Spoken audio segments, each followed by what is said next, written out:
Au Proche-Orient, Israël a annoncé une suspension quotidienne de 3 heures de son offensive à Gaza. Une initiative égyptienne se dessine finement pour tenter de mettre fin aux violences, mais cette mesure intervient surtout au lendemain d'une journée particulièrement meurtrière pour les civils palestiniens.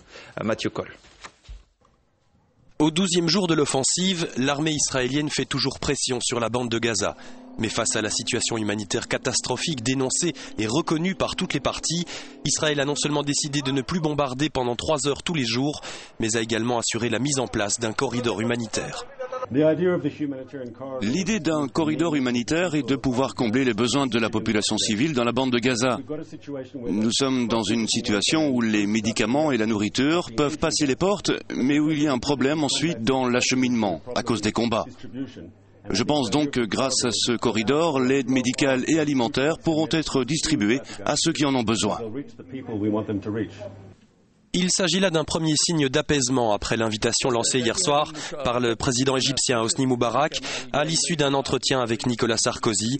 Invitation aux deux parties à venir discuter d'un cessez-le-feu au Caire. J'ai eu le Premier ministre d'Israël, Ehud Olmert, pour l'informer de l'initiative qu'a prise le président Moubarak après notre discussion. Et j'ai des éléments très précis qui me permettent de dire qu'une délégation israélienne rencontrera une délégation égyptienne. Une lueur d'espoir vers un cessez-le-feu. Aucune rencontre n'a encore été annoncée, mais dès hier soir, le Conseil de sécurité des Nations Unies s'est réuni et s'est félicité de l'opportunité qui se dessine. Israël semble apprécier la proposition égyptienne. Je suis certaine que cette proposition sera prise en compte. Vous verrez plus tard si l'on accepte ou pas, mais en tout cas, nous la prenons très au sérieux.